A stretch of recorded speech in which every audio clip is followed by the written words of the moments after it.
राम राम भाई सभी साथियों को, जितने भी अपने हरियाणा पुलिस मेल कांस्टेबल और फीमेल कांस्टेबल वाले भाई बहन हैं, जितने भी सिलेक्टेड हों चाहे अनसिलेक्टेड हों, सभी को राम राम। देखिए दोस्तों, ये वाली जो वीडियो है मैंने दोनों के लिए बनाई है। इसमें सिलेक्टेड भी आ जाएंगे और अनसिलेक्टेड भी आ जाएंगे, तो इसमें कोई वो नहीं है कि वो सिर्फ सिलेक्टेड के लिए है या फिर अनसिलेक्टेड के लिए है। इसमें आपके सारे डाउट क्लियर हो जाएंगे।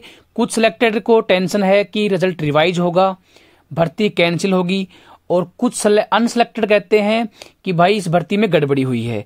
तो इस चीज में है ना, मैं आज आपके सारी चीजें डाउट क्लियर कर दूंगा। मैंने ऑलरेडी जितनी भी वीडियो बनाई है ना, मैंने काफी वीडियो बना रखी है, कम से कम 4 या 5, जो बिल्कुल प्रूफ के साथ में आपको बताया था कि ये डाटा है, ऐसे ऐसे काम कर रहा है, ये फॉर्मूला है, इस तरीके से वर्किंग करता है। मतलब मैंने सारी चीजें आपको प्रूफ के साथ बताई हैं। कोई भी यूट्यूबर आता है, मुंह उठा के बोल देता है कि ये चीज है, वो चीज है, वो चीज है, उसको पता कुछ होता नहीं है। लेकिन भाई रियलिटी ये है, अगर हम डाटा को एनालिसिस करने के बाद में अगर कोई वीडियो बनाते हैं ना, तो उस चीज का इंपैक्ट अलग पड़ता है। तो वही चीजें हैं, मैंने हमेशा आपको प्रूफ के साथ बताने की कोशिश की है, और आज दोबारा से मैं आपके लिए प्रूफ ले आया हूं। जो चीजें कोर्ट के अंदर घूम रही हैं, जो चीज कोर्ट के अंदर घूम रही है, जिसको बेस मानकर केस किया गया है और जिसके ऊपर मतलब सारी चीजें चली हुई हैं कि भाई ये चीजें गलत हैं, वो सारा डाटा आज तुम्हें दिखाऊंगा। और तुम खुद, मैं पहले तुम्हें समझाऊंगा कि ये चीजें ऐसे काम कर रही हैं। उसके बाद में आप चाहे सिलेक्टेड हो चाहे अनसिलेक्टेड हो, दोनों के दोनों आप खुद दिमाग लगा लेना कि क्या भर्ती में गड़बड़ी हुई है, क्या ये रिजल्ट जो है वो रिवाइज होगा, क्या ये भर्ती कैंसिल होगी। ये जो जवाब है ये आप खुद सोचना, ठीक है। कमेंट सेक्शन में बता देना, या फिर वीडियो को लाइक जरूर कर देना अगर ये चीजें आपको समझ में आती हैं तो। और भाई चैनल पे नए हैं तो प्लीज सब्सक्राइब जरूर करना। यहां पर आपको बिल्कुल ऑथेंटिक न्यूज मिलती है हमेशा की हमेशा, और बिल्कुल कोई भी बेतुकी बात मैं आज तक की नहीं। मैंने हर एक चीज बिल्कुल अच्छे से समझ के और फिर ही मैं आपको बताता हूं। तो आज की जो वीडियो है ना, बिल्कुल डिटेल में समझना। वीडियो काफी लंबी बनेगी लेकिन स्किप मत करना। आज आपके सारे डाउट क्लियर हो जाएंगे, सारे के सारे। वीडियो को स्किप बिल्कुल मत करना, हर एक चीज देखना, अच्छे से समझ में आएगी आपको। देखिए दोस्तों, सबसे पहला जो पेज है ना, उसमें तो यही बोला है कि भाई नॉर्मलाइजेशन की रिक्वायरमेंट क्यों पड़ी। तो ये आयोग ने रिप्लाई किया था कि अगर हम नॉर्मलाइजेशन का अगर नहीं लगाते ना, पहली बात तो कोर्ट को ही पता है ये चीजें सुप्रीम कोर्ट ने कर रखी हैं कि भाई अगर मल्टीपल शिफ्ट होती हैं और शिफ्ट का लेवल जो है वो अलग अलग होता है, तो आप नॉर्मलाइजेशन को अपना सकते हैं। तो इन्होंने भी यही बात बोली है कि अगर हम नॉर्मलाइजेशन नहीं लगाते तो एक शिफ्ट में से तो 76% बच्चे जो हैं वो लग जाते हैं। ये फीमेल के लिए बात हो रही है। और बाकी जो दूसरी शिफ्ट बची है दोनों, उसमें कुल मिला के ही 23.5% होते। तो हमने शिफ्ट को नॉर्मलाइजेशन लगाया, तो ये शिफ्ट वाला जो नॉर्मलाइजेशन का फंडा है वो खत्म हो गया। नॉर्मलाइजेशन लगेगा, ये चीजें यहां पर साफ साफ दिख रही हैं। अगर नॉर्मलाइजेशन नहीं लगता तो जो सबसे आसान शिफ्ट थी, मतलब उसमें से बच्चे जो हैं वो सारे के सारे सिलेक्ट हो जाते, लगभग 73.5%। तो ये चीजें आपको बताई है, सॉरी 76.5%। तो ये चीजें यहां पर बोली हैं, ये चीजें आप सभी को पता है, नॉर्मलाइजेशन हटने वाला नहीं है। अब दिखाता हूं मैं आपको डाटा, जो कि कोर्ट में जो प्राइवेट काउंसिल है उन्होंने जो प्रोवाइड किया था।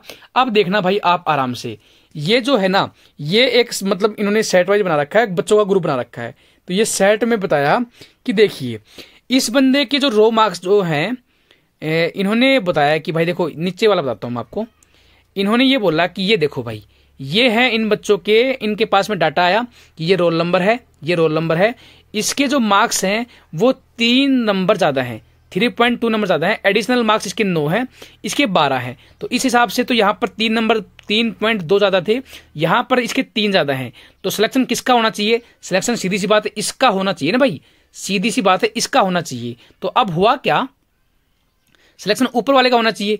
अब हुआ क्या, ये तो आ चुका भाई वेटिंग के अंदर, और ये जो है ना, इसकी वेटिंग में रैंक जो है 32 और 39 के बीच में है, और इसकी वेटिंग में रैंक है 18। तो यहां पर ये चीजें गलत हुई है ना भाई, इनको लगता है कि ये चीजें गलत हुई हैं। लेकिन अब देखना रियलिटी क्या है। ये है ऊपर वाली रियलिटी भाई, ये जो चीजें है ना ऊपर वाली, ये आपकी रियलिटी है। रियलिटी में क्या हुआ, रोल नंबर सेम है, इसके जो है ना रो मार्क्स पे डिपेंड नहीं करता है मार्क्स। यहाँ पर देखिए, यहाँ पर क्या हुआ है, इस बंदे के जो रोल नंबर थे उसके जो मतलब जो फाइनल जो इक्वी परसेंटाइल लगाने के बाद में जो मार्क्स बने वो बने 56.83, इसके बने 54.18। तो यहाँ पर इसके 2.65 नंबर ही ज्यादा रहे। यहाँ पर जिन्होंने दावा किया था कि 3.2 नंबर ज्यादा रहते हैं, तो लेकिन यहाँ पर रहे उसके 2.65 और एडिशनल मार्क्स जोड़ दी जाए तो इसके 9 और इसके 12, तो इसका जो फाइनल मार्क्स बने वो 65.83 और इसके बने 66.18। अब देखिए इसकी रैंक जो है वो वेटिंग में 18 आई और इसकी रैंक है वो वेटिंग में 32.30 आई। तो ये वाला जो पहला मैटर है खत्म, इसका कोई किस्सा नहीं भाई, ये तो खत्म हो चुका है, इसका तो कोई मतलब ही नहीं बचता, इसको खत्म करो। अगला देखो सेट नंबर 2 वाला, इसमें बोला गया कि भाई ये रोल नंबर है, इसके जो मार्क्स का जो गैप आ रहा है 2.4 आ रहा है और ये इसकी एक्स्ट्रा मार्क्स है 7 और इसकी 9। तो यहां पर अगर मैक्स देखे जाए तो 7 और 2 मतलब 2 इसके ज्यादा है, ऊपर वाले के हैं 2.4, नीचे वाले के 2। तो सिलेक्शन किसका होगा, ऊपर वाले का होना चाहिए। इसमें बोला है कि नीचे वाले का सिलेक्शन हुआ है, मतलब ये तो है नॉट सिलेक्टेड और ये वेटिंग है और इनके हिसाब से सिलेक्शन होना चाहिए इसका, मतलब वेटिंग में ये बंदा आना चाहिए। लेकिन इसका प्रूफ देख लो, ऊपर जो है इसके जो इक्वी परसेंटाइल से मार्क्स बने वो 58.78 बने भाई, इसके बने 56.83। तो ये जो मार्क्स बने हैं, मतलब मार्क्स का जो गैप 2.4 का था ना वो हो चुका है 1.95 का। 2.4 का जो गैप था वो 1.95 का हो चुका है और जो ये फाइनल जो एडिशनल मार्क्स जोड़ने के बाद में जो फाइनल जो मार्क्स बने वो इसके बने 65.78, इसके बने 65.83। तो सीधी सी बात है ये ज्यादा नंबर है भाई, तो वेटिंग में यही आएगा ना कि ये। तो ये मैटर भी खत्म, तो ये चीजें खत्म हो चुकी हैं। मैं आपको सारा डाटा दिखाऊंगा जो कोर्ट में घूम रहा है, हर एक डाटा आज सारी चीजें आपको खत्म करवा दूंगा, जितनी भी चीजें डाउट है ना आपकी वो सारा खत्म करवा देंगे। अब देखिए भाई, ये आपका सेट नंबर 3 है भाई। सेट नंबर 3 की बात करें तो इसमें भी रोल नंबर ये सेम है। इसमें बोला है 5 से 6 5.6 नंबर का वेरिएशन आ रहा है। एडिशनल मार्क्स इसके 7 थे, इसके 12 थे। अब देखिए भाई, अब जो फाइनल जो है, अब आपको पता है भाई, देखो ये 5.6 है, यहां पर ज्यादा नंबर कितने हैं 5, 7 में 5 जोड़ोगे तो 12 बनेगा ना। नीचे वाले का 5 मान ली ज्यादा है, ऊपर वाले के 5.6 ज्यादा है, तो सिलेक्शन इसका होना चाहिए। तो यहां पर क्या है, ये तो है भाई नोट सिलेक्टेड और ये है भाई वेटिंग में, लेकिन होना चाहिए उल्टा। तो इसका देख लेते हैं भाई, इसका जो रिप्लाई है वो ये है, जो इक्वी परसेंटाइल में जो मार्क्स बने हैं वो इसके 58.78 बने हैं, इसके 54.18 बने हैं। जो मार्क्स का जो गैप यहाँ पर 5.6 का था ना भाई, जो 5.6 का था वो 4.6 का हो गया, 4.6 का होगा यहाँ पे। तो यहाँ पर एडिशनल मार्क्स वगैरह जोड़ने के बाद में जो फाइनल मार्क्स बने वो इसके तो बने 65.78, इसके बने 66.18। तो ये तो हो गया भाई वेटिंग में, सीधी सी बात है ज्यादा नंबर है। ये हो गया भाई अनसिलेक्टेड, तो इसके नंबर कम थे, तो ये वाला किस्सा भी खत्म। समझ में आ रहा ना, बिल्कुल समझ में आ रहा होगा भाई, बहुत चीजें आसानी से समझा रहा हूं। अब आगे देख लो भाई, सेट नंबर 4। सेट नंबर 4 क्या वैसे बोलता है, ये रोल नंबर 2 कंपेयर कर लो भाई। इसमें जो है ना, इसके जो मार्क्स जो बताए गए कि भाई 3.2 नंबर जो है ज्यादा आ रहे हैं रो मार्क्स के हिसाब से, ठीक है। अब इसके एडिशनल मार्क्स जो है 9 है, इसके 12 हैं, तो इस हिसाब से 3 नंबर ज्यादा होने चाहिए नीचे वाले के, लेकिन ऊपर वाले के 3.2 ज्यादा है, तो मतलब ये वाला सिलेक्टेड होना चाहिए था, ये वाला वेटिंग में होना चाहिए था, ठीक है। लेकिन उल्टा है, तो उल्टे का सोल्यूशन ये देख लो भाई। इसके जो इक्वी परसेंटाइल से मार्क्स बने वो बने 57.39, यहां पर जो बने 54.60। तो यहां पर जो मार्क्स का जो गैप था 3.2 था, यहां पर हो गया 2.79। तो ये एडिशनल मार्क्स है भाई, यहां पर इसको 9 मिले, इसको 12 मिले, ठीक है भाई। तो यहां पर जो है ना, इसका जो फाइनल स्कोर बना वो 66.39, इसका बना 66.60। तो सीधी सी बात है सिलेक्टेड ये होगा, तो ये सिलेक्टेड है, ये वेटिंग में भाई। क्या दिक्कत है बताओ, यहां पे कोई दिक्कत आई नहीं आई बिल्कुल भी। आगे देख लो भाई, अगला देख लो, सेट नंबर 5 देख लो आप। सेट नंबर 5 में देख लो, मैं नीचे वाला डाटा दिखाता हूं आपको। यहां पर ये 2 रोल नंबर है।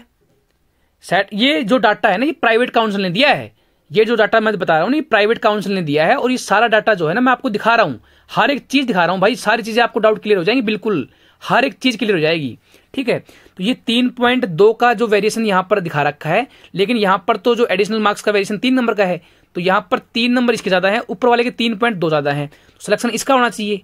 तो अब देखते हैं मैं क्या चक्कर है, ये तो है नोट सिलेक्टेड है और ये भाई वेटिंग में है, तो ये भी भाई इनकी बात सही है। लेकिन देखते हैं इसका प्रूफ क्या है। इसका जो रिप्लाई है वो ये है भाई, जो इक्वी परसेंटाइल जो मार्क्स बने हैं वो 56.72 इसके थे, 54.02 इसके थे। तो यहाँ पर जो मार्क्स का गैप है, यहाँ पर 3.2 का था, ये हो गया भाई 2.7 का, 2.7 का हो चुका है। तो यहाँ पर जो गैप था वो 3 नंबर का था, तो यहां पर देखो भाई सारी चीजें, इसके मार्क्स जो बने फाइनल वो बने 65.72, इसके बने 66.02। तो सीधी सी बात है इसके नंबर ज्यादा है तो ये वाला वेटिंग में आ गया, ये अनसिलेक्टेड हो गया। तो बताओ क्या दिक्कत आई, बताओ कोई दिक्कत आ रही है क्या? है बिना बात में भर्ती का बतंगड़ बना रखा है यार। ठीक है, अब देखो भाई अगला देखो, ये जो है ना, जो अगला जो डाटा है ये जो है दो, ये रोल नंबर है भाई, ये रोल नंबर है, इनमें मार्क्स का जो गैप है ये 5.6 नंबर का गैप है भाई, 5.6 नंबर का। लेकिन यहाँ पर एडिशनल मार्क्स जो है वो इसके 7 हैं, इसके 12 हैं, तो यहाँ पर जो गैप आया वो 5 नंबर का आया है, 5 नंबर का गैप यहाँ पर है, लेकिन ऊपर वाले के 5.6 है। तो सिलेक्शन किसका होना चाहिए? ऊपर वाले का, लेकिन ऊपर वाला नॉट सिलेक्टेड है, नीचे वाला वेटिंग में है। तो क्या करते हैं भाई, इसको देख लेते हैं भाई, ये रोल नंबर, इसका प्रूफ देख लो। इसके जो इक्वी परसेंटाइल जो मार्क्स थे वो 58.81, इसके हैं 54.02। तो यहाँ पर जो मार्क्स का जो गैप आया वो यहाँ पर 5.6 का था, यहाँ पर होगा 4.79 का। यहाँ पर एडिशनल मार्क्स जोड़ दिए गए तो फाइनल जो मार्क्स बने, इसके बने 66.39, इसके बने 66.60। तो सिलेक्टेड कौन हुआ? ये तो भाई सीधी बात है अनसिलेक्टेड हो गया, ये वेटिंग में आ गया। तो बताओ कहाँ दिक्कत आई, बताओ कोई दिक्कत आई अभी तक है? आगे देख लो भाई, सारा डाटा मैं बताऊंगा। अब जो बच्चे बोलते हैं ना कि भाई ये कैसे कैसे जो नॉर्मलाइजेशन हुआ है, तो ये 3 शिफ्टें हुई थी भाई, आपको पता है। 18 को इवनिंग में पेपर हुआ था, 19 को मॉर्निंग में हुआ था, 19 को इवनिंग में हुआ था। फीमेल कैटेगरी की बात कर रहा हूं। तो देखो भाई ये जो डाटा है इसमें आप समझिए बात को, ये जो बच्चे हैं ना इसके जो रो मार्क्स हैं वो ये हैं और ये हैं, इसके आंसर करेक्ट, इसको माना गया बेस शिफ्ट। बेस शिफ्ट में ना नंबर बढ़े हैं ना घटे हैं, जो है वो है। ठीक है भाई, तो ये सारी चीजें जो है ना बेस शिफ्ट मानी गई है भाई। ये बेस शिफ्ट में क्या है, जितने नंबर जो बने हैं ना वो एग्जैक्ट उसी को रखा गया है, बिल्कुल सेम टू सेम। तो आगे दिखाऊं मैं आपको अगली शिफ्ट की। तो ये जो है अगली शिफ्ट का देख लो भाई, आप यहाँ पर 19 की मॉर्निंग में दे रखी है और 19 की इवनिंग दे रखी है। तो ये जो इनके रो मार्क्स थे 62.4, ये इनके रो मार्क्स बने हैं और इनमें ऐड हुए हैं नंबर। तो ये इनके रो मार्क्स थे, इनमें ऐड हुए नंबर। तो ये जो है ना इनका जो शिफ्ट मार्क्स है आप चेक कर लेना, कोई दिक्कत नहीं है इनमें भी, इसमें नंबर बढ़े ही हैं। रो मार्क्स जो बेस शिफ्ट है उसमें नंबर कम नहीं हुए हैं, वो बेस शिफ्ट को माना गया है बिल्कुल बराबर, और इसमें भी नंबर बढ़ रहे हैं। तो ये आयोग ने बोला था ना कि हमने नंबर किसी के घटाए नहीं है, नंबर घटे नहीं किसी के भी, सभी के बढ़े हैं। हमने सबसे आसान शिफ्ट को बेस माना है। तो बेस मानने का अधिकार जो है वो आयोग को है, वो किसी भी शिफ्ट को बेस मान सकता है, हार्ड को भी मान सकता था और बेस से मतलब आसान को भी मान सकता था और बीच वाली शिफ्ट को भी मान सकते हैं। तो इसमें कोई बड़ी बात नहीं, ये डिपेंड करता है आयोग के ऊपर। तो भाई देखो अब अगला देखो, अब अगला जो बोला है ये कुछ डाटा और दिया है भाई। तो इसमें क्या बोला है भाई, साफ साफ देखो, इसमें यहां पर जो जनरल कैटेगरी का जो डाटा दिया है जो, उसमें देखो आप, ये जो है इसमें ये रोल नंबर है ऊपर वाला, इस बंदे के जो मार्क्स थे वो जो रो मार्क्स दे रखे हैं यहाँ पर देखो, 61.2 जो है फाइनल स्कोर था और यहाँ पर 61.6 है, यहाँ पर 61.8 है। अब समझना मेरी बात को, 61.2 वाला सिलेक्टेड है, 61.6 वाला ऑल सिलेक्टेड है, ये सारे 61.8 वाला वेटिंग में है। तो भाई भर्ती फंस गई, यहां भर्ती फंस गई भाई। सब बच्चे यही सोचते हैं भाई, जो तुक्के मार रहे हैं ना, ये वीडियो बना के, जो ये तुक्के मार रहे हैं ना वीडियो बना के कि भाई भर्ती में गड़बड़ी हुई है, केस खत्म हो गया, भर्ती कैंसिल हो जाएगी, वो हो जाएगा वो हो जाएगा, उनके पास में ये स्क्रीनशॉट जाते हैं भाई, उनके पास में ये स्क्रीनशॉट जाते हैं, अंदर की चीजें नहीं आती उनके पास में। ठीक है, अब वो लोग समझते तो है नहीं कि चीजें क्या हैं। ठीक है, वो लोग जो हैं वो चीजों को समझते तो है नहीं क्या है। ये भाई मूर्ख इंसान है जो ये बातें बोलते हैं। अब देखो आप बात, ये यहां पर जो कंपेयर किया है ना, ये रो मार्क्स में कर दिया। ये रो मार्क्स थोड़ी ना होते हैं भाई, ये जो है ये रो मार्क्स में कंपेयर किया। रो मार्क्स आपके कितने भी हो उसमें नंबर थोड़ी ना जुड़ेंगे। आपने 47 में से 14 नंबर जोड़ के 61 नंबर बना दिए, 49 में से 12 नंबर जोड़ के 61 नंबर बना दिए। रो मार्क्स में नंबर नहीं जुड़ते हैं, ये आपका जो है इक्वी परसेंटाइल में बदलेगा, उसके बाद में नंबर जुड़ेंगे। तो ये है भाई इसका डाटा। ठीक है, उनके पास में आधी चीजें पहुंच जाती हैं और मुंह उठा के वीडियो बना देते हैं भाई। ठीक है, तो ऐसे काम मत करो। उससे पहले भाई जितने भी जो हैं ये यूट्यूबर हैं, ये जो है ना पूरी चीजें को पड़ताल करो, उसके बाद में ही वीडियो बनाया करो। ठीक है, ऐसे मत उठाया करो हवाबाजी में। तो ये बंदा है भाई, देखो इसने क्या बोला, साफ साफ क्या बोल दिया कि रो मार्क्स ये थे। अब होगा सब कुछ खेल, अब खेल स्टार्ट हुआ। ये रो मार्क्स के ऊपर बना दिया, बताओ। अब ये इक्वी परसेंटाइल के जो मार्क्स बने वो 52.88, इसके बने 54.83। आगे भी दिखाऊंगा। एडिशनल मार्क्स तो सेम है, इसके 14 थे, इसके 12 थे। अब देखो फाइनल मार्क्स जो बने उसके बने 66.88, इसके बने 66.83। ये भी सिलेक्टेड है और ये भी सिलेक्टेड है। अब नीचे वाला जो वेटिंग में वाला है उसका भी देख लेते हैं भाई। इसके यहाँ पर 95 रोल नंबर है, अगले पेज पे है भाई, अगले पेज पे आ जाते हैं। तो ये हमारा भाई कहा गया 95 रोल नंबर। तो ये देखो भाई इस बंदे की यहाँ पर 61.41 हो गए भाई, ये जो मार्क्स थे ये हो गए, और ये जब जोड़ा गया तो भाई फाइनल जो मार्क्स बने वो 66.41 बने, 66.41 बने। तो यहाँ पर ये वेटिंग में चला गया भाई। तो अब समझ में आई बात, आपको समझ में आई आपको बात। ये जो बंदा जो था वो 66.83 पे सिलेक्शन हुआ इसका, और इसके कितने हैं, इसके भाई के हैं 66.41। तो सीधी सी बात है वेटिंग में जाएगा जाएगा, इसमें कौन सी बड़ी बात आ गई भाई। क्यों इस बातों को इतना मतलब कर देते हो आप, आपके पास चीजें पूरी पहुंचती नहीं है। अगर पूरी पहुंचती भी हैं तो आप उनको समझते नहीं हो, मुंह उठा के तीर मार देते हो। तो ये चीजें मत किया करो। ये देख लो BCA कैटेगरी, ये देख लो BCA कैटेगरी की जो है, इसमें क्या बोला है, इसमें भी सेम चीजें बोली हैं कि भाई ये 45.6 नंबर थे इसके 48.8 थे, इसके 12 नंबर जोड़ो, इसके 9 नंबर जोड़ो, तो इसका जो है 57.6 बनेगा, इसका 57.8 बनेगा। 57.8 वाले का वेटिंग में है, 57.6 वाले का सिलेक्टेड है। हो गया बच्चे खुश भाई, गड़बड़ हुई है। अरे इसका निष्कर्ष तो निकाल लो गुरुजियो, ठीक है। इसका निष्कर्ष ये है भाई 21वीं परसेंटाइल में जो मार्क्स बने इन रोल नंबर के 51.54, इसके बने 54.18। जो एडिशनल गैप जो था वो यहां पर हो गया भाई 3.2 का था, यहां पर 2.6 का 4 का हो गया। तो यहां पर जो फाइनल स्कोर बना वो 63.54 और यहां पर बना 63.18। तो यहां पर जो मार्क्स जो बने ज्यादा इसके हैं, तो सिलेक्शन भी इसी का होगा। ये ऑल सिलेक्टेड हो गई, ये वेटिंग में चले गए, खत्म किस्सा। अगला देख लो भाई, अगला जो है EWS कैटेगरी में बोला है। तो EWS कैटेगरी में क्या बोला है, ये देख लो भाई। ये जो बंदे हैं इनके जो रो मार्क्स जो है 48.8 है, इसके 52 है। ये सारा डाटा वो है जो कोर्ट में प्रेजेंट किया गया है, तो आप उन चीजों को समझो ना। तो यहाँ पे एडिशनल मार्क्स जो 12 है, इसके 9 है। तो भाई सीधी सी बात है, फाइनल स्कोर इसका 60.8 हो गया, इसका 61 हो गया। सिलेक्शन होना चाहिए इसका, हो रहा है इसका। अरे गुरुजियो जो भी है, ये रो मार्क्स पे कैलकुलेशन करना बंद करो। ये रो मार्क्स पे कैलकुलेशन होती तो नॉर्मलाइजेशन का जरूरत ही नहीं पड़ती। नॉर्मलाइजेशन हुआ ही क्यों है भाई, नॉर्मलाइजेशन हुआ ही क्यों है। तो ये है भाई नॉर्मलाइजेशन स्कोर, 19 नंबर होगा पिछले वाले पेज वाले का। तो यहां पर 12 नंबर जोड़ोगे, यहां पे 9 जोड़ोगे, तो यहां पर जो फाइनल बनेगा 66.18, इसके बने 65.83। ये अंधे को भी दिख जाएगा सिलेक्शन किसका होगा। सीधी सी बात, सिलेक्शन ऊपर वाले का होगा, नीचे वाले वेटिंग में चले गई। तो गलती कहां है, गड़बड़ कहां है। जो बच्चे बोल रहे हैं गड़बड़ है, डंडा दे रखा बच्चों के, मतलब ये थोड़ी ना होता है कुछ भाई। गड़बड़ नहीं हुई है, ये तरीके हैं परसेंटाइल, 21वीं परसेंटाइल नॉर्मलाइजेशन जो है वो पेपर के लेवल को बराबर करने के लिए काम आता है, और उसमें ये चीजें रो मार्क्स के ऊपर कैलकुलेशन नहीं होती है, वो आपके इक्विवेलेंट मार्क्स जो होते हैं उसके ऊपर डिपेंड करता है। तो यहां पर देख लो भाई, ये जनरल कैटेगरी की इवनिंग शिफ्ट देख लो आप, इसमें भी वही चीजें बोली हैं। 46.4 नंबर थे, 48.8 नंबर थे, इसके 52 नंबर थे। 52 नंबर वाले के भाई 9 नंबर जुड़े, इसके 12 नंबर, इसके 14 नंबर। तो टोटल मार्क्स बने 60.4, 60.8 और 61, इसके भी 61। ये बंदे चले गए वेटिंग के अंदर, ये हो गए सिलेक्टेड। अरे तो रो मार्क्स पे जोड़ोगे तो सिलेक्टेड वेटिंग में जाएंगे, ऐसे कैसे जाएंगे बताओ। यहां पर इनका प्रूफ देख लो आप, ये प्रूफ देख लो भाई, ये 52.75, ये 54.6, यहां पर 14 नंबर इसको मिले, इसको 12 नंबर मिले, ऑल सिलेक्टेड। यहां पर 66.75 वाले ऑल सिलेक्टेड है, 66.6 वाले भी ऑल सिलेक्टेड है। अब इसके अगले पेज पे जो आएंगे वेटिंग वाले आ जाएंगे भाई। तो ये देख लो भाई वेटिंग वाले हैं 66.39, 66.2, ये वेटिंग में चले गई। दिक्कत कहां आ रही बताओ, दिक्कत है क्या कहीं पे। तो इतना गुमराह रखा है बंदों को। ये देखो भाई सेट नंबर 5, ये वो वही डाटा है जो कोर्ट में घूम रहा है, इन्हीं के ऊपर सवाल उठाए जा रहे हैं बार बार। अरे सारी भर्ती सेफ है, सब कुछ सेफ है, बिना बाद में चक्रों में पड़े हुए हो, कभी ये करो कभी वो करो, है ना। मतलब मैंने बार बार बताया है कि भर्ती सेफ है, रिजल्ट रिवाइज नहीं होगा, भर्ती कैंसिल भी नहीं होगी, ठीक है। फिर भी लगे पड़े हैं। अब अपने साथी ने प्राइवेट वकील कर लिया।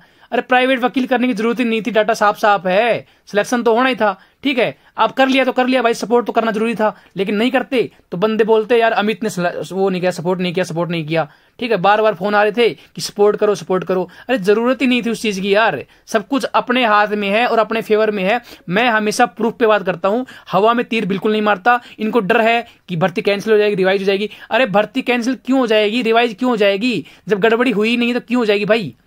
और भर्ती कैंसिल अगर करने का मनसा होगी तो सरकार की है वो, तो उसमें तो जो गड़बड़ी हो चाहे मत हो, वो तो कभी भी कर सकती है, ठीक है। उसमें कोई मैटर नहीं है। भर्ती कैंसिल करना तो सरकार के ऊपर है, सरकार ने एक ठप्पा लगाया भर्ती कैंसिल, उसमें वो चीजें अलग चीजें हैं, लेकिन इस भर्ती को कैंसिल करने की सरकार भी नहीं करेगी, क्योंकि ये भर्ती सरकार की है। हर बार हर रैली में मनोहर लाल खट्टर जी बोलते हैं कि हमने 6600 पुलिस कर्मियों की भर्ती पूरी करी। तो उस चीज को वो कैंसिल भी नहीं करेंगे जब तक और दूसरी सरकार नहीं आ जाए। तो इस चीज को आप समझो, भर्ती कैंसिल होने का सवाल ही पैदा नहीं होता, और ना रिजल्ट में भी गड़बड़ी नहीं है। अरे चीजें हैं आसानी से समझ में आ रही हैं, लेकिन बस टाइम इसलिए लिया जा रहा है कि इन चीजों का फायदा इलेक्शन के टाइम में मिल जाए। इन चीजों को आप समझ में नहीं आती। आपने बिना मात में वो 8 लाख रुपए में वकील कर लिया। अब पता नहीं उस वकील का क्या फायदा होगा क्या नहीं होगा, वो तो आप जानो, क्योंकि लेकिन भाई तुम्हारी रिक्वायरमेंट थी तो हमने सपोर्ट कर दिया। अब देखो भाई आगे की चीजें, जो एससी कैटेगरी की बात करें तो एससी कैटेगरी देख लो भाई, ये एससी कैटेगरी है भाई, ठीक है। ये आपका देख लो, इसके जो मार्क्स जो है दिया गया है कोर्ट में कि इसमें गड़बड़ी हुई है, तो देख लो भाई 41.6 नंबर थे, 48.8 थे, इसको 12 नंबर मिले, इसको 5 नंबर मिले, ठीक है। ये जो है इसके फाइनल जो मार्क्स बने 53.6 है, इसके 53.8 है। सिलेक्शन होना चाहिए 53.8 वाले का, लेकिन ये वेटिंग में चला गया और ये सिलेक्टेड हो गया। तो भाई रो मार्क्स पे करोगे तो ऐसे ही होगा। तो यहां पर है भाई इक्विवेलेंट मार्क्स, ठीक है। तो ये 48.18, ये 54.6, तो यहां पर 12 और 5 जोड़ोगे तो यहां पर जो फाइनल मार्क्स बने वो 60.18, यहां पर 59.6 है। तो ये बंदे के मार्क्स ज्यादा थे तो सिलेक्टेड में ले लिया, इसको वेटिंग में डाल दिया। दिक्कत कहां है भाई, बिना बात भर्ती का बतंगड़ बना रखा भाई साहब, ठीक है। अगला देख लो भाई, BCA देख लियो, शिफ्ट 19 है ये, ठीक है। अब नहीं 19 की इवनिंग वाली शिफ्ट है। इसमें देखो भाई 44.8 में ये इसके नंबर थे इन बच्चों के, और इन बच्चों के नंबर है 48 नंबर। यहां पर इसको 12 नंबर मिले हैं, इसको 9 नंबर मिले हैं, ठीक है। अब इनके जो फाइनल मार्क्स बने 56.8, 57 कायदे से तो ये सिलेक्टेड होने चाहिए, वेटिंग में होने चाहिए, लेकिन ये रो मार्क्स पे डिपेंड करता है। अब ये रो मार्क्स पे कैलकुलेशन की है तो हम कैलकुलेशन कर लेते हैं भाई इक्विवेलेंट मार्क्स पे, तो ये मार्क्स जो है इसके इक्विवेलेंट है भाई। तो यहां पर देखो 51.31 इसके मार्क्स आए, इसके 54.02 आए, 12 नंबर इसमें जोड़ो, 9 इसमें जोड़ो, तो इसके जो फाइनल मार्क्स बन गई 63.31, इसके बने 63.02। सिलेक्शन इनका हो गया, इनका नहीं हुआ। सीधी सी बात है यार, क्या दिक्कत है बताओ, कोई दिक्कत आ रही है क्या बताओ? कौन सा डाटा खराब था? बच्चे बोल रहे हैं ये वो है, कौन सा डाटा समझ में नहीं आया तुम्हें? अरे यार चीजें समझो, ये चीजें समझ में आती है तो तुम लोग आज तक इतनी टेंशन लेते नहीं, ठीक है। तो ये डाटा मेरे पास में आ जाए तो मैंने आपको समझा दिया, नहीं ये मैं पहले भी समझा चुका हूं वैसे एग्जाम्पल के तौर पे, लेकिन आज जो एग्जैक्ट डाटा है तो एग्जैक्ट डाटा से समझा दिया। तो इन चीजों को आप अच्छे से समझो। ये देखो भाई, ये BCB कैटेगरी देख लो, शिफ्ट इवनिंग वाली, तो इसमें 47.2 है इन रोल नंबर के और 50.4 है इन रोल नंबर के, इसके 12 नंबर हैं, इसके 9 नंबर हैं। जो फाइनल मार्क्स बने इसके 59.2, 59.4, तो ये सिलेक्टेड हो गया, ये वेटिंग में हो गया। उल्टा होना चाहिए था, लेकिन ये मार्क्स जो है रो मार्क्स हैं, ये आपके इक्विवेलेंट मार्क्स आ गए। तो इसके मार्क्स जो बने 53.37, इसके बने 56.13, ये 12 नंबर जोड़े, 9 जोड़े, तो जो सिलेक्शन जो फाइनल बने वो इसके 65.37, इसके 65.13, तो ये बंदा है सिलेक्टेड हो गया, ये चले गए वेटिंग में। अरे दिक्कत कहां आ रही है गुरुजियो, मुझे ये समझा दो आप लोग हैं। बात को ऐसे घुमा रखा है, पता नहीं क्या हो रहा है। और ये जो है भाई प्राइवेट काउंसिल है, और ये अपनी श्रुति मैम है, और ये चीजें जो है, बताओ क्या दिक्कत है, बताओ आप बताओ क्या दिक्कत है? कोई दिक्कत है क्या? सारा पेज मैंने समझा दिया, पूरी भर्ती के जितना भी रिकॉर्ड वहां पे चला हुआ है सब कुछ दिखा दिया आपको। अब सिलेक्टेड हैं चाहे अनसिलेक्टेड हैं, सारे डिसाइड कर लेना भाई क्या चीजें हैं, क्या सही है, ठीक है। रही बात, अब कोई मैटर नहीं बचता, भर्ती का में कोई बचा ही नहीं है, कुछ बचा ही नहीं है, सब कुछ खत्म है। ज्वाइनिंग होनी है तुम्हारी, होके रहेगी, कुछ बचा ही नहीं है। लेकिन ये रही बात, बच्चों को टेंशन दे रखी है, कभी ये करो, कभी वो करो, कभी प्राइवेट वकील करो, हैं भर्ती कैंसिल हो जाएगी, वो रिजेक्ट हो जाएगा, जो हो जाएगा वो हो जाएगा, फलाना हो जाएगा। अरे चीजों को समझो। उस प्राइवेट वकील की रियलिटी बता रहा हूं मैं, कोई जरूरत नहीं थी 1% भी, लेकिन टेंशन का माहौल इतना बना दिया, और अब वो प्राइवेट वकील भी कर लिया है, और अब बातें दिमाग में घूम रही है बच्चों के, हैं अभी उनके आपस में वो चल रहे हैं कि तू पैसे खा गया, तू पैसे खा गया, तू पैसे खा गया। अरे ये चीजें क्यों कर रहे हो? तो मतलब जरूरी थी तुम्हें प्राइवेट वकील करने की? सरपंच ही लड़नी होती है हर आदमी को, अपना फेस वैल्यू किट करनी होती है, थोड़ी औकात दिखानी पड़ती है, भाई मैं ये हूं, मैं वो हूं, मैं ये वो हूं। अरे इनकी जरूरत ही नहीं थी भाई, ये चीजें समझा करो। आप जल्दबाजी मत किया करो, हर एक चीज को सोच समझ के किया करो। और भर्ती कैंसिल करने के लिए बोलते हैं जो बच्चे, भर्ती कैंसिल हो जाएगी, तो मैं आज भी बोल रहा हूं ये बात, तुम 50 प्राइवेट वकील कर लो, भर्ती कैंसिल करनी होगी ना सरकार को तो वो करेगी, चाहे तुम 100 प्राइवेट वकील कर लेना, ठीक है। चाहे जितने भी वकील है ना, मतलब जो अपने हरियाणा और मतलब पंजाब हरियाणा कोर्ट में, ठीक है, हाई कोर्ट में जितने भी वकील हैं सारे कर लेना एक साथ में, भर्ती कैंसिल करनी पड़ेगी तो सरकार को एक मोहर लगानी है, वो 2 मिनट में भर्ती कैंसिल कर देगी। तो ये मत सोचो कि भर्ती कैंसिल होने के लिए बचाने के लिए हम कर रहे हैं, वो तो अपने आप कर देगी जिसने करनी होगी, लेकिन करेगी नहीं, क्योंकि पता है सरकार को उनकी राज्य में सबसे बड़ी भर्ती यही है और इसके दम पे उन्होंने वोट भी मतलब लेने हैं। ठीक है, तो कैंसिल तो करने की सोचेगी भी नहीं, क्योंकि उनको पता है कि ये भर्ती हमने करवाई है, इसको पूरी करवाने का जो दायित्व है वो भी हमारा है। तो उन चीजों को समझो आप। ठीक है, और मैं बार बार बोलता हूं, गड़बड़ी नहीं है, गड़बड़ी नहीं है, रिजल्ट मतलब ज्वाइनिंग होगी तुम्हारी, होगी जल्दी होगी। तो आज के बाद में ये सवाल बार बार दिमाग में मत लेके आना कि ये हो जाएगा, वो हो जाएगा, फलाना हो जाएगा, दिखना हो जाएगा। कोई डाउट लगता है, कोई प्रूफ है तुम्हारे पास में, तो मुझे भेजो, मैं तुम्हें एक्सप्लेन करूंगा भाई ये चीज है, लेकिन बिना बात में बात का पतंगर नहीं बनाओगे आज के बाद में। ठीक है, अब सब कुछ मैंने समझा दिया है, और चैनल पे जितने भी नए आए हैं ना, सब्सक्राइब जरूर कर लेना भाई, क्योंकि भाई मैं चीजें जो बताता हूं आपको बिल्कुल प्रूफ के साथ बताता हूं, कोई भी आज तक हवा में ना तीर मारा है ना मारूंगा। ठीक है, और बाकी चीजें जो होंगी वो आपको बता दी जाएंगी। Thank you so much, have a nice day. और वीडियो को लाइक जरूर कर देना, जिससे ये वीडियो अनसिलेक्टेड के पास में ही पहुंच जाए, जिससे वो भी समझ जाए कि ये भर्ती जो है बिल्कुल फेयर तरीके से हुई है। Thank you so much.